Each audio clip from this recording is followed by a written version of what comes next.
More and more questions seemed to pop up about the Houston Dynamo the more games we see. The team has only 2 wins this season, but both are by 4 goals. The team should have been able to come into Minnesota and best the Loons handedly, but were defeated 1-2. Minnesota United FC took advantage of some huge mistakes at the back, and finishing for the Dynamo was once again a big area of concern. The top performers, Romell Quioto, man of the match, 8.1. Romell Quioto was hands down the best player on the pitch for either side in this match.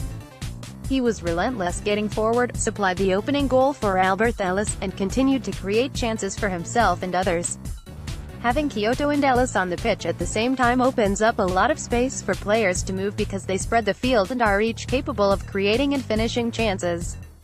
After a gradual transition into the starting lineup following a pre-season illness, he has shown his value on the left wing.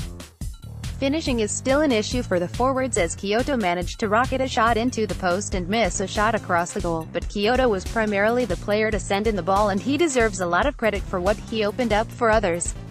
Alberth Ellis, 7.9. We know what Alberth Ellis can do at this point in the season. He is fast, he can dribble, and he's willing to put himself in the way of defenders to get the goal. He did all of those things against the Loons, which put the Dynamo up early in the game. The only thing I wanted more from Ellis was perhaps a little more Ellis.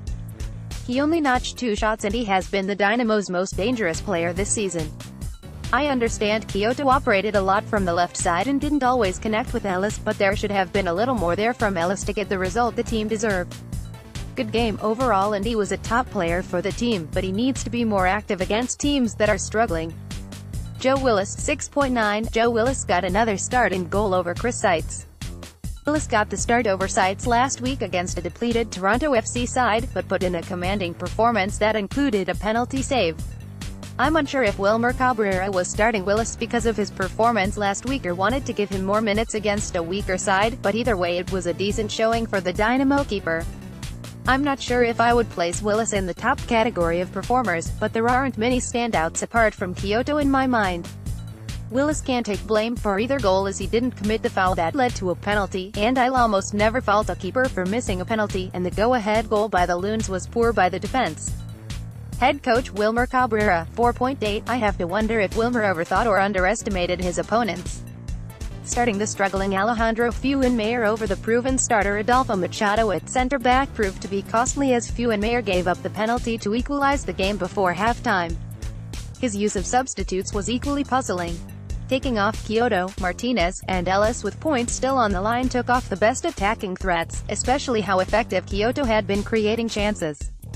I will concede that it isn't Cabrera's fault that his players aren't hitting shots that they should and normally do make, but his game plan didn't seem to work despite a dominant performance by his side. Taking off his best players in the game too seemed to take away the possibility of earning another road draw as well.